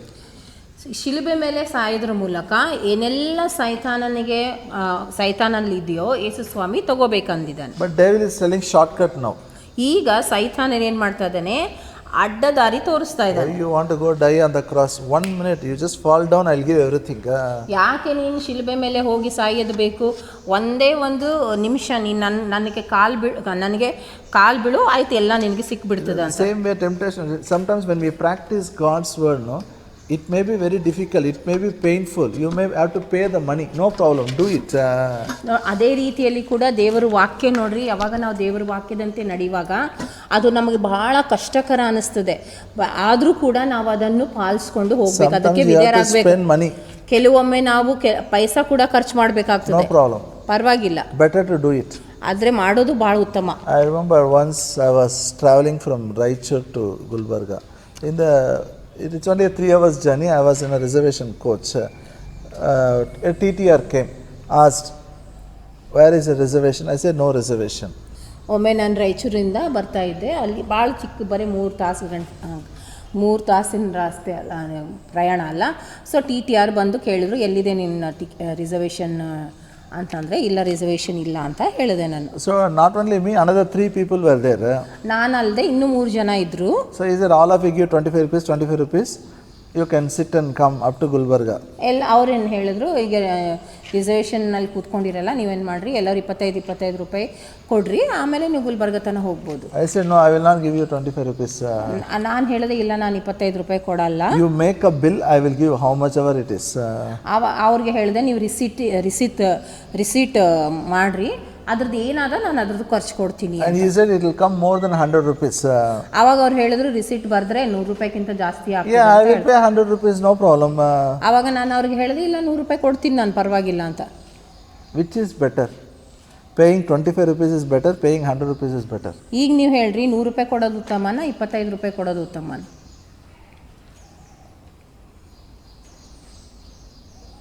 Can you imagine other 3 people what they will do to me now? ಈಗ What they will do to me, other 3 people, they are willing to pay 25 rupees. Now I am not giving, what they will do? ಈಗ ನಾನು ಕೊಡ್ತಾ ಇಲ್ಲ, ಉಳಿದಿದಂತೆ 3 ಜನ ಏನು ಮಾಡ್ತಾರೆ ಹೇಳ್ರಿ? They were looking at me like this. I said only 25 rupees, no, why are you arguing? ಅವ್ರು ನನ್ನ ಕಡೆ ನೋಡಿ ಹೇಳ್ತಾ ಇದ್ರು 25 ರೂಪಾಯಿ ಅಲ್ಲ, ಯಾಕೆ ನೀವು ಅಲ್ಲಿ ವಾದ ಮಾಡ್ತಾ ಇದ್ದೀರಿ? I said I am not saying 20, I am giving more, give me receipt. ನಾನು ಅವ್ರಿಗೆ ಹೇಳ್ತಾ ಇಲ್ಲ, ನೀ ರಿಸೀಟ್ ಕೊಡು, ನಾನು ಎಷ್ಟಿದೆ ರಿಸೀಟ್ನಲ್ಲಿ ಅದು ಕೊಡ್ತೀನಿ ಅಂತ ಹೇಳ್ತಾ ಇದ್ದೆ. So that man said, see, if all of you give 25 rupees, okay, otherwise for all I will put receipt. ಅವಾಗ ಆತನ ಏನು ಹೇಳ್ದ ಅಂತಂದ್ರೆ, ಎಲ್ಲರೂ 25 ರೂಪಾಯಿ ಕೊಟ್ಟರೆ ಪರವಾಗಿಲ್ಲ, ಇಲ್ಲಾಂದ್ರೆ ಎಲ್ರಿಗೂ ನಾನು ರಿಸೀಟ್ ಹಾಕ್ತೀನಿ. I said I don't care, if you want you give, you take, otherwise I will not receive, that's all. ಅವಾಗ ನಾನು ಹೇಳಿದೆ ಇಲ್ಲ, ನನಗಂತೂ ರಿಸೀಟ್ ಬೇಕಂತ ನಾನು ಹೇಳಿದೆ. Sometimes we have to take a stand. Some people may really oppose you. ಒಮ್ಮೊಮ್ಮೆ ನೋಡ್ರಿ, ನಾವು ಅಲ್ಲಿ ಏನು ಮಾಡ್ತಾರೆ, ಕೆಲವು ಜನ ನಮಗೆ ವಿರುದ್ಧವಾಗಿ ಬಂದರೂ ಕೂಡ ನಾವು ದೇವರ ವಾಕ್ಯದ ಮೇಲೆ ನಿಂತ್ಕೊಳ್ಬೇಕು. I paid 100 rupees, I made a receipt. ನಾನೇನು ಮಾಡಿದೆ, ನಾನು 100 ರೂಪಾಯಿ ಕೊಟ್ಟು ರಿಸೀಟನ್ನೇ ತೊಗೊಂಡೆ. And these people ask, why are you doing like this? ಅವಾಗ ಇವರೆಲ್ಲ ಕೇಳಿದ್ರೆ ಅಂದ್ರೆ, ಯಾಕೆ ನೀವು ಆ ಥರ ಮಾಡ್ತಾ ಇದ್ದೀರಿ? Then I said, oh, I am following Jesus. ಅವಾಗ ನಾನು ಹೇಳಿದೆ, ನಾನು ಯೇಸುವನ್ನು ಹಿಂಬಾಲಿಸ್ತೀನಿ. He said, I am the way, the truth and the life. ಆತನು ಹೇಳಿದಾನೆ, ಆತನೇ ಜೀವವು ಮಾರ್ಗವು ಸತ್ಯವು ಅಂತ. 3 hours I was preaching gospel. ಆದ ಕಾರಣ 3 ತಾಸು ನಾನು ಅರ್ಥ ಹೇಳ್ತಾ ಇದ್ದೆ. Salvation prayer. ಅವರಿಗೆ ರಕ್ಷಣೆ ಪ್ರಾರ್ಥನೆಯಲ್ಲಿ ನಡೆಸಿದ್ದೆ. Sometimes it may pain us. ಕೆಲವೊಮ್ಮೆ ನೋಡ್ರಿ ನಮಗೆ ಬಹಳ ನೋವು ಅನಿಸಬಹುದು. But we should do what the Bible says. ಆದ್ರೆ ದೇವರ ವಾಕ್ಯ ಏನು ಹೇಳ್ತದೆ ಅದನ್ನು ನಾವು ಮಾಡಬೇಕು. Here Jesus is, it's not easy to die on the cross. ಇಲ್ಲಿ ನೋಡ್ರಿ, ಯೇಸು ಸ್ವಾಮಿ ಶಿಲುಬೆ ಮೇಲೆ ಸಾಯುವಂಥದ್ದೇನು ಬಹಳ ಸುಲಭ ಆಗಿರಲಿಲ್ಲ. He said, no, I will not worship you. ಆತನು ಏನು ಹೇಳಿದ, ಇಲ್ಲ ನಾನು ಸೈತಾನಿಗೆ ಹೇಳ್ತಾ ಇದ್ದಾನೆ, ನಾನು ನಿನಗೆ ಅಡ್ಡ ಬೀಳಲ್ಲ. Why? ಯಾಕೆ? Because it is written. ಯಾಕಂದ್ರೆ ಅದು ಬರೆಯಲ್ಪಟ್ಟಿದೆ. Again he is quoting Deuteronomy 6:13. ಮತ್ತೆ ಧರ್ಮೋಪದೇಶ ಕಾಂಡ 6ನೇ ಅಧ್ಯಾಯ 13ನೇ ವಚನ ಹೇಳ್ತಾ ಇದ್ದಾನೆ. Our mind is like a battlefield. ಅದಕ್ಕೆ ನೋಡ್ರಿ, ನಮ್ಮ ಮನಸ್ಸು ಅನ್ನುವಂಥದ್ದು ಯುದ್ಧ ಭೂಮಿಯಾಗಿದೆ. 24 hours word of God goes inside. 24 ತಾಸು ದೇವರ ವಾಕ್ಯ ಕೂಡ ಒಳಗಡೆ ಹೋಗ್ತದೆ. 24 hours devil wants to take it outside. 24 ತಾಸು ಸೈತಾನನು ಆ ದೇವರ ವಾಕ್ಯವನ್ನು ತೆಗಿಬೇಕಂತಾನೆ. He brings his plans, ideas, thoughts. ತನ್ನ ಯೋಜನೆಗಳನ್ನು ಎಲ್ಲಾ ವಿಚಾರಗಳನ್ನು ತಗೊಂಡು ಬರ್ತಾನೆ. That is why I said, if the Bible is here, it will go. Bible should go inside. It should be in our heart. It should be deeply rooted in the heart. ಅದಕ್ಕೆ Bible ನಮ್ಮ ಮನಸ್ಸಿನಲ್ಲೇ ಇಲ್ಲೇ ಇತ್ತು ಅಂತಂದ್ರೆ ಹೋಗ್ಬಿಡ್ತದೆ. ಅದಕ್ಕೆ ಅದನ್ನ ನಾವೇನ್ ಮಾಡಬೇಕು ಅಂದ್ರೆ ನಮ್ಮ ಹೃದಯದಲ್ಲಿ ಅದನ್ನು ಇಟ್ಕೊಳ್ಬೇಕು, ಬಾಯ್ಪಾಟ್ ಮಾಡಬೇಕು. Help you to attack the devil when he comes and attacks you. ಅವಾಗ ಏನಾಗ್ತದೆ, ಯಾವಾಗ ಸೈತಾನನು ಬಂದು ನಮಗೆ ಆಕ್ರಮಣ ಮಾಡಿದಾಗ, ದಾಳಿ ಮಾಡಿದಾಗ, ಆತನಿಗೆ ವಾಕ್ಯವನ್ನು ಉಪಯೋಗಿಸಿ ಆತನ ಮೇಲೆ ನಾವು ದಾಳಿ ಮಾಡುವಂತೆ ಸಹಾಯ ಮಾಡ್ತದೆ. Is not a powerful person. ಸೈತಾನನು ಬಹಳ ಏನು ಶಕ್ತಿಶಾಲಿ ಅಲ್ಲ. You are a powerful person. ನೀವು ಶಕ್ತಿಶಾಲಿ ಆಗಿದ್ದೀರಿ. Devil is under your feet. ಸೈತಾನನು ನಿಮ್ಮ ಕಾಲ್ ಕೆಳಗಡೆ ಇದ್ದಾನೆ. Amen. Say, devil is under my feet.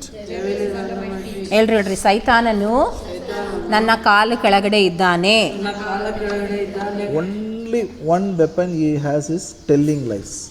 ಆತನಲ್ಲಿ ಇರುವಂತ ಒಂದು ಆಯುಧ ಯಾವುದಂದ್ರೆ ಸುಳ್ಳು ಹೇಳುವಂತ ಆಯುಧ. Only one thing he has.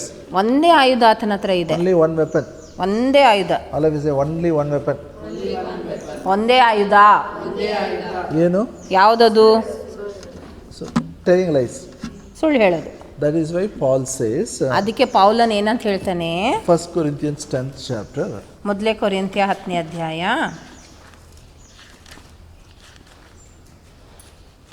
ಮೊದಲೇ ಕೊರಿಂಥ್ಯ 10ನೇ ಅಧ್ಯಾಯ verse 2 and 3. 2 ಮತ್ತು 3ನೇ ವಚನ.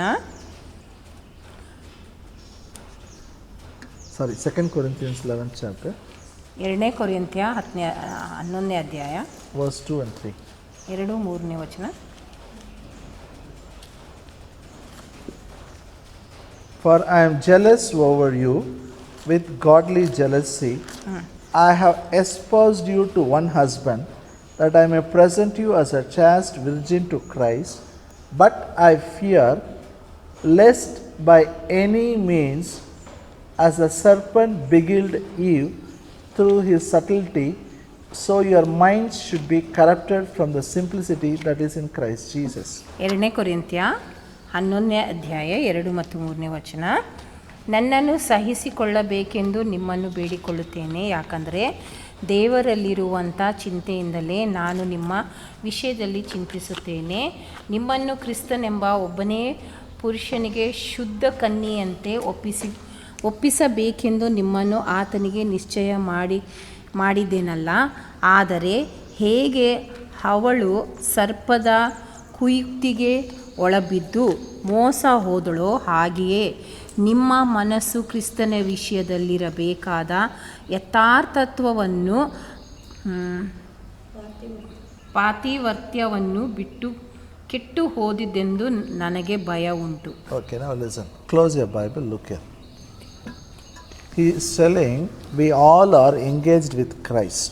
ಆತನು ಹೇಳ್ತಾ ಇದ್ದಾನೆ, ನಾವೆಲ್ಲರೂ ಯೇಸು ಕ್ರಿಸ್ತನಿಗೆ ನಿಶ್ಚಯ ಮಾಡಿಕೊಂಡವರಾಗಿದ್ದೇವೆ. Hallelujah. We are like a virgin ready for marriage.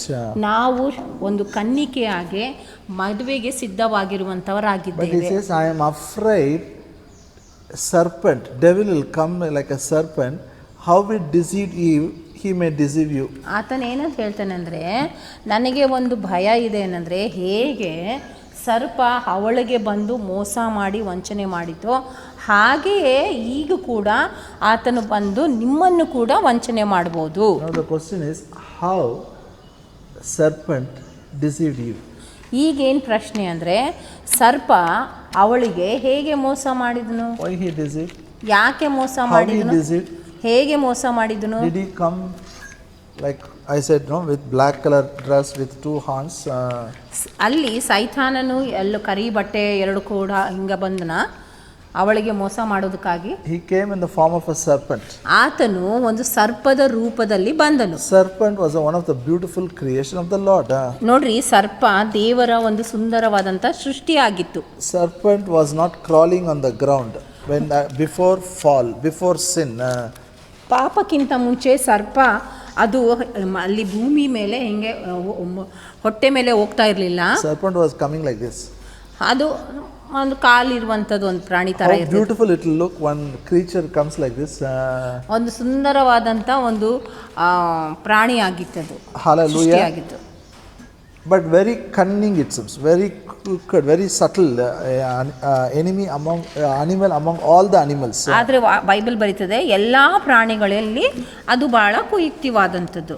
Hallelujah. Hallelujah. Again when Satan came to Eve, it was not worried about Eve's health, it was not worried about Eve's beauty.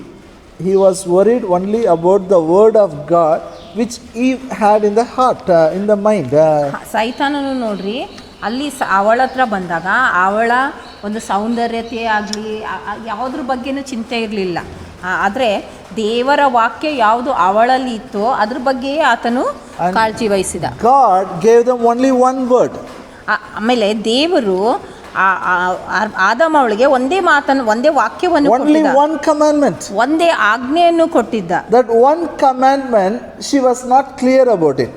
ದೇವರು ಆದಾಮ ಅವಳಿಗೆ ಒಂದೇ ಆಜ್ಞೆ ಕೊಟ್ಟಿದ್ದನು, ಆ ಒಂದು ಆಜ್ಞೆ ಬಗ್ಗೆ ಅವರಿಗೆ ಸ್ಪಷ್ಟತೆ ಅರ್ಥ ಆಗಿರಲಿಲ್ಲ. What happened? ಏನಾಯ್ತು ಅದಕ್ಕಾಗಿ ನೋಡ್ರಿ, Genesis 3:1. ಆದಿಕಾಂಡ 3ನೇ ಅಧ್ಯಾಯ 1ನೇ ವಚನ. Now the serpent was more subtle than any beast of the field which the Lord God had made. And he said unto the woman, Yeah, has God said, You shall not eat of the tree of the garden. ಯೆಹೋವ ದೇವರು ಉಂಟು ಮಾಡಿದ ಎಲ್ಲ ಭೂಜಂತುಗಳಲ್ಲಿ ಸರ್ಪವು ಯುಕ್ತಿಯುಳ್ಳದಾಗಿತ್ತು. ಅದು ಸ್ತ್ರೀಯ ಬಳಿಗೆ ಬಂದು, ಏನವ್ವ, ತೋಟದಲ್ಲಿರುವ ಯಾವ ಮರದ ಹಣ್ಣನ್ನು ನೀವು ತಿನ್ನಬಾರದೆಂದು ದೇವರು ಅಪ್ಪಣೆ ಕೊಟ್ಟಿರುವುದು ನಿಜವೋ ಎಂದು ಕೇಳಲು. Nijavo. One question.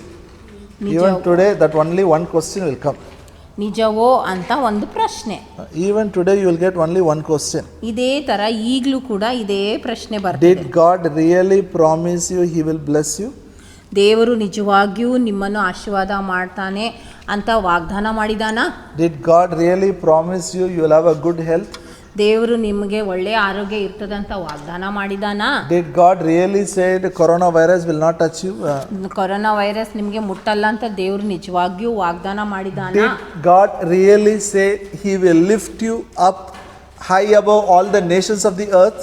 ದೇವರು ನಿಜವಾಗಿಯೂ ನಿನಗೆ ಎಲ್ಲಾ ದೇಶಗಳ ಮೇಲೆ ಇಡ್ತಾನೆ ಅಂತ ವಾಗ್ದಾನ ಮಾಡಿದಾನ? Did God really say you will be at the top, not at the bottom? ದೇವರು ನಿಜವಾಗಿಯೂ ನೀ ಯಾವಾಗ್ಲೂ ಮೇಲಿರ್ತಿ, ಕೆಳಗಡೆ ಇಲ್ಲ ಅಂತ Did ವಾಗ್ದಾನ ಮಾಡಿದಾನ? God really say you will not borrow, lend to many nations? ದೇವರು ನಿಜವಾಗಿಯೂ ನೀನು ಸಾಲ ಕೊಡ್ತಿ, ಸಾಲ ತೆಗೆದುಕೊಳ್ಳಲ್ಲ ಅಂತ ಹೇಳಿದಾನ? These question marks only He will put. ಈ ತರ ಪ್ರಶ್ನೆಗಳನ್ನೇ ಸೈತಾನನ ಹಾಕ್ತಾನೆ. So how was that woman's reply? ಈಗ ಸೈತಾನನು ಹಾಕಿರುವಂತ ಪ್ರಶ್ನೆಗೆ ಅವಳು ಹೇಗೆ ಉತ್ತರ ಕೊಟ್ಟಳು ಹೇಳ್ರಿ? Verse 2. ಎರಡನೇ ವಚನ, And ಆದಿಕಾಂಡ the 3 woman ಎರಡನೇ ವಚನ. said unto the serpent, We may eat of the fruit of the tree of garden. Verse 3. But of the fruit of the tree which is in the midst of the garden, God has said, You shall not eat of it, neither shall you touch it, lest you die. ಎಂದು ಹೇಳಲು, ಸ್ತ್ರೀ, ತೋಟದಲ್ಲಿರುವ ಮರಗಳ ಹಣ್ಣುಗಳನ್ನು ನಾವು ತಿನ್ನಬಹುದು, ಆದರೆ ತೋಟದ ಮಧ್ಯದಲ್ಲಿರುವ ಆ ಮರದ ಫಲದ ವಿಷಯವಾಗಿ ಇದನ್ನು ತಿನ್ನಲೂ ಕೂಡದು, ಮುಟ್ಟಲೂ ಕೂಡದು, ತಿಂದರೆ ಸಾಯುವಿರಿ ಎಂದು ದೇವರು ಹೇಳಿದ್ದಾನೆ ಅಂದಳು. Hallelujah. Hallelujah. God told, if you eat, you will die. ದೇವರು ಏನಂತ ಹೇಳಿದ? ನೀನು ತಿಂದರೆ ಸತ್ತೋಗ್ತಿ ಅಂತ. Now this lady is saying, God told not touch. If you touch also, we will die. ಆದರೆ ಈಕೆ ಅವಳು ಏನಂತ ಹೇಳ್ತಾಳೆ? ಇಲ್ಲ, ಬರೀ ತಿನ್ನೋದಲ್ಲ, ಮುಟ್ಟಿದ್ರೂ ಸತ್ತೋಗ್ತಿ ಅಂತ ದೇವರು So ಹೇಳಿದಾನೆ. what is a sign? ಇದ್ರ ಏನು ಅರ್ಥ ಕೊಡಕತ್ತದ ಹೇಳ್ರಿ? She has not understood. ಆಕೆಗೆ ದೇವರ ಒಂದು ಆಜ್ಞೆ ಆಗಲಿ, ದೇವರ ವಾಕ್ಯ ಅರ್ಥ ಆಗಿಲ್ಲ. She has not understood. ಹೇಳ್ರಿ, ಆಕೆಗೆ ದೇವರ ವಾಕ್ಯ ಅರ್ಥ ಆಗಿಲ್ಲ. Now devil knows, this lady doesn't know the word. ಈಗ ಸೈತಾನನಿಗೆ ಚೆನ್ನಾಗಿ ಗೊತ್ತಾಯ್ತು, ಓ, ಈ ಸ್ತ್ರೀಗೆ ದೇವರ ವಾಕ್ಯ ಅರ್ಥ ಆಗಿಲ್ಲ, ಗೊತ್ತಿಲ್ಲ. First he put only question mark in the mind. ಮೊದಲು ಆತನ ಏನ್ ಮಾಡಿದ? ಸೈತಾನನು ಒಂದು ಪ್ರಶ್ನೆ ಹಾಕಿದ. Now he is going in another higher level of attack. ಈಗ ಇನ್ನು ಮೇಲೆ ಇರುವಂತ ಒಂದು ಆಕ್ರಮಣ ಕಡೆ ಹೋಗ್ತಾ Verse ಇದ್ದಾನೆ. 4 is a serpent said unto the woman, You shall not surely die. ಈಗ 4ನೇ ವಚನದಲ್ಲಿ ಸರ್ಪ ಆತನ ಮುಂದೆ ಹೋಗಿ ಹೇಳ್ತಾರೆ ಏನಂದ್ರೆ, ಆಗ ಸರ್ಪವು ಸ್ತ್ರೀಗೆ, ನೀವು ಹೇಗೂ ಸಾಯುವುದಿಲ್ಲ. Hallelujah. Hallelujah. God told you will die. Now devil is telling you will not die. ಅಲ್ಲಿ ತಿಂದ್ರೆ ಸಾಯುವಿ ಅಂತ ದೇವ್ರು ಹೇಳೋಣ, ಆದ್ರೆ ಇಲ್ಲಿ ಸರ್ಪ ಏನಂತ ಹೇಳ್ತಾ ಇದ್ರೆ, ಇಲ್ಲ, ತಿಂದ್ರೆ ನೀ ಸಾಯುವುದೇ ಇಲ್ಲ ಅಂತ. Now she believed. ಈಗ ಸರ್ಪ ಏನ್ ಹೇಳಿದ್ನೋ ಅದನ್ನು ಆಕೆ ನಂಬಿದ್ಲು. First question mark came. ಮೊದಲು ಪ್ರಶ್ನೆ ಬಂತು, Then the lie came. ಆಮೇಲೆ ಸುಳ್ಳು ಬಂತು, And she died. ಆಮೇಲೆ ಆಕೆ ಅಲ್ಲಿ ಅದನ್ನು She had a spiritual. ನಂಬಿ ಅಲ್ಲಿ ಆಕೆ ಸತ್ತು ಹೋದ್ಲು. She had a spiritual death. ಆತ್ಮಿಕವಾಗಿ ಸತ್ತು ಹೋದ್ಲು. So now how the devil will come to us? ಹಾಗೇನೆ ಸೈತಾನನು ಹೇಗ್ ಬರ್ತಾನೆ ಹೇಳ್ರಿ? First what he will put in our mind? ಮೊದಲೇದಾಗಿ ಏನ್ ಹಾಕ್ತಾನೆ ನಮ್ಮ ಮನಸ್ಸಿನಲ್ಲಿ? ಎಲ್ಲರೂ ಈ ತರ ಮಾಡಬೇಕು. Question mark. First what he will put? Question mark. ಎಲ್ರು ಹೇಳ್ರಿ, ಪ್ರಶ್ನೆ. ಸೈತಾನನು ಮೊದಲು ಪ್ರಶ್ನೆ ಹಾಕ್ತಾನೆ. You should be very careful, but simply you should not talk. ಅದಕ್ಕೆ ನೋಡ್ರಿ, ಸುಮ್ಮನೆ ಬಾಯಿ ತೆಗೆದು ನಾವು ಮಾತಾಡಬಾರ್ದು. When we talk only you will come to know, ಇವ್ರಿಗೆ ಗೊತ್ತಿಲ್ಲಪ್ಪ, ಇವ್ರಿಗೆ ಗೊತ್ತಿಲ್ಲ. ಏನಾದ್ರೂ ಯೋಚನೆ ಬಂದಾಗ ಅದ್ರ ಬಗ್ಗೆ ನಾವು ಮಾತಾಡ್ತೀವಲ್ಲ, ತಿಳಿಲಾರ್ದೆ ಸುಮ್ಮನೆ ಮಾತಾಡಿದಾಗ ಸೈತಾನನಿಗೆ ಗೊತ್ತಾಗ್ತದೆ don't know, ಇವ್ರಿಗೆ ಏನು ಗೊತ್ತಿಲ್ಲ he ಅಂತ. will put lie in the mind. ಈಗ ನಿಮಗೆ ಅದು ಗೊತ್ತಿಲ್ಲ, ದೇವರ ವಾಕ್ಯ ಗೊತ್ತಿಲ್ಲ ಅಂದಾಗ ಆತನ ಏನು ಮಾಡ್ತಾನೆ, ಆತನ ಸುಳ್ಳನ್ನು ನಿಮ್ಮ ಮನಸ್ಸಿನಲ್ಲಿ ಹಾಕ್ಬಿಡ್ತಾನೆ. We are like Jesus. ಆದರೆ ನಾವು ಯೇಸುವಿನ ಥರ ಇದ್ದೀವಲ್ಲ, We keep the word of God in our heart. ನಾವು ದೇವರ ವಾಕ್ಯವನ್ನು ನಮ್ಮ ಹೃದಯದಲ್ಲಿ We will ಇಟ್ಕೊಳ್ಬೇಕು. meditate day and night. ಆ ದೇವರ ವಾಕ್ಯವನ್ನು ರಾತ್ರಿ ಹಗಲು We ಧ್ಯಾನ will ಮಾಡಬೇಕು. understand it. ನಾವು ಆ ದೇವರ ವಾಕ್ಯವನ್ನು ಇಟ್ಟುಕೊಳ್ಳೋದಲ್ಲದೆ ಅರ್ಥ ಕೂಡ ನಾವು When the devil ಮಾಡಿಕೊಳ್ತೇವೆ. brings a question, we will tell, it is written. ಯಾವಾಗ ಸೈತಾನನು ಒಂದು ಪ್ರಶ್ನೆ ಹಾಕಿದಾಗ ನಾವು ಹೇಳ್ತೀವೇನಂದ್ರೆ, ಇಲ್ಲ ಅದು ವಾಕ್ಯದಲ್ಲಿ ಬರೆಯಲ್ಪಟ್ಟದ. No, you don't have a good future. ಇಲ್ಲ, ನಿನಗೆ ಒಳ್ಳೆ ಭವಿಷ್ಯ ಇಲ್ಲ, Very difficult. ಬಹಳ ಕಷ್ಟ. What you will tell? ಅವಾಗ ನೀವೇನ್ ಹೇಳ್ತೀರಿ ಹೇಳ್ರಿ? It is written. ಬರೆಯಲ್ಪಟ್ಟಿದೆ. God has made a plan for me. ದೇವರಿಗೆ ನನ್ನ ಬಗ್ಗೆ ಯೋಚನೆ ಇದೆ. It is a good plan. It is a prosperous plan. ಅದು ಒಳ್ಳೆದು, ಅಭಿವೃದ್ಧಿಯಾದಂತ I ಯೋಚನೆ will have ಇದೆ. an expected end. ನನಗೆ ಉತ್ತಮವಾದಂತ ಭವಿಷ್ಯ ಇರ್ತದೆ. Hallelujah. You should speak Hallelujah. like this. ಆ ತರನೇ ನಾವು ಮಾತಾಡ್ಬೇಕು. Then your prayers will be answered. ಅವಾಗ ನಿಮ್ಮ ಪ್ರಾರ್ಥನೆಗಳಿಗೆ ಉತ್ತರ ಸಿಗ್ತದೆ. Amen. ಆಮೇಲೆ Shall we pray? ನಾವೆಲ್ಲರೂ ಪ್ರಾರ್ಥನೆ ಮಾಡೋಣ. Praise. Abba Father, in Jesus' name, we pray. Open our eyes of understanding. ತಂದೆಯಾದ ದೇವರೇ, ನಾವು ಪ್ರಾರ್ಥಿಸ್ತೇವೆ, ನಮ್ಮ ಆತ್ಮಿಕ, ನಮ್ಮ ತಿಳುವಳಿಕೆ ಕಣ್ಣುಗಳನ್ನು ತೆಗೆ. Lord, I pray the word of God will be so much planted in our heart. Our mind will be renewed. When the temptation comes, when the Satan comes, it will be easy to resist the devil. He will flee from us.